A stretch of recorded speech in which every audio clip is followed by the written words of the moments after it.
नमस्कार मंडळी, जय सद्गुरू चॅनलमध्ये तुमचं स्वागत आहे। उन्हाळ्याचा त्रास इतका वाढलाय की जेवणच जात नाही ना। मग आज मी तुम्हाला दाखवणार आहे अशी एकदम हलकी, कमी तेलातली आणि चविष्ट व कुरकुरीत आळूची वडी, जी पाहिली की खायची इच्छा नक्की होईल। आळूची वडी करायला सुरुवात करूया। इथं मी 15-16 आळूची पानं घेतलेली आहेत आणि ही न खाजणारी आळूची पानं आहेत। इथे मी 1 वाटी डाळीचं पीठ घेतलेलं आहे, 2 चमचे तांदळाचं पीठ घेतलेलं आहे, 1 चमचा पांढरे तीळ घेतलेले आहेत आणि इथे मी लसूण, थोडं जिरं, 4 मिरच्या आणि कोथिंबीर घेतलेली आहे। पहिल्यांदा आपण या पानांचे सगळ्या शिरा काढून घेऊया। आळूच्या पानांच्या सगळ्या मी शिरा इथे काढून घेतलेल्या आहेत। आता आपण आळूच्या पानांसाठी पीठ भिजूया।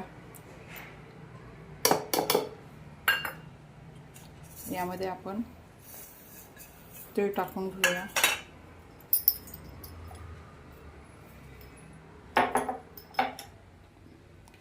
इथे मी ओवाही टाकलेला आहे आणि हे पीठ टाकले तांदळाचं, त्यामुळे आपल्या आळूची वडी ही कुरकुरीत होते म्हणून टाकलेला आहे।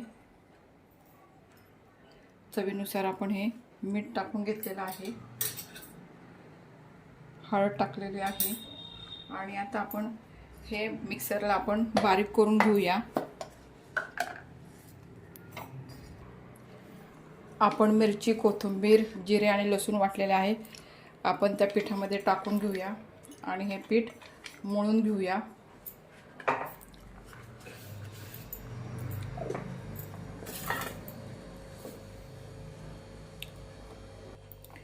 हे मी सगळं एकजीव केलेलं आहे त्यामध्ये। आता आपण ते मळून घेऊया।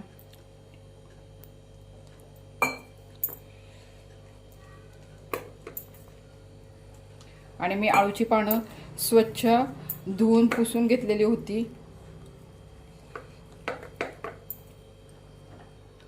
थोडं थोडं पाणी टाकून आपण हे मिश्रण आळूच्या वडीचं व्यवस्थित मळून घेऊया। आपलं मिश्रण हे छान मळून झालेलं आहे, ते आपण आता आळूच्या पानांना लावून घेऊया।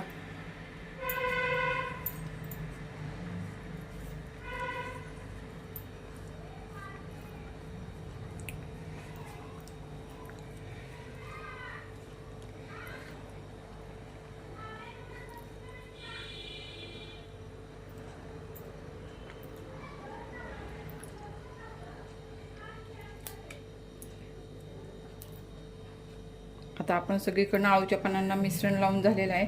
आता आपण त्याचं रोल करून घेऊया आणि त्या रोलला पण थोडं थोडं आपण पीठ लावून घेऊया।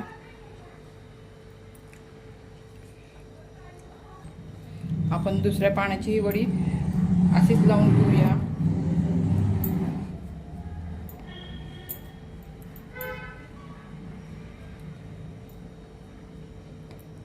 आणि ह्याचंही असेच आपण त्याची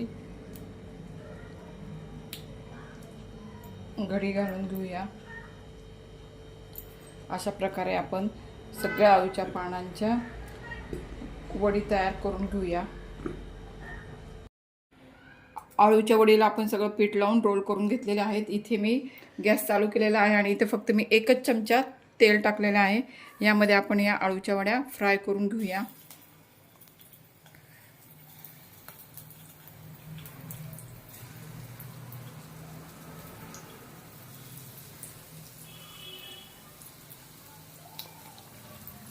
एका साईडने आपली वडी परतून झालेली आहे, ती आता आपण दुसऱ्या साईडने परतण्यासाठी ठेवूया।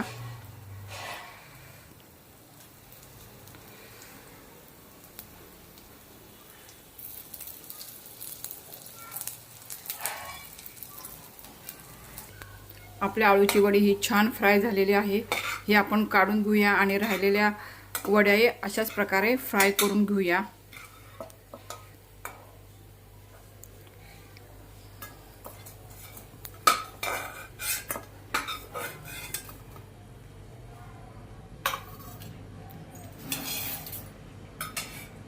आळूची वडी तयार झालेली आहे, ती आता आपण काढून घेऊया। उन्हाळ्यामध्ये अळूची वडी खायला उत्तम आहे, पचायलाही अतिशय हलकी आहे, चविष्ट आहे आणि कुरकुरीत पण आहे. आणि ही वडी जास्त तेलकट नाहीये. तुम्ही ही रेसिपी नक्की ट्राय करा आणि कशी वाटली रेसिपी हे मला कमेंटमध्ये नक्की सांगा. व्हिडिओ आवडला असेल तर व्हिडिओला लाईक करा, शेअर करा आणि सबस्क्राईब करायला विसरू नका. धन्यवाद.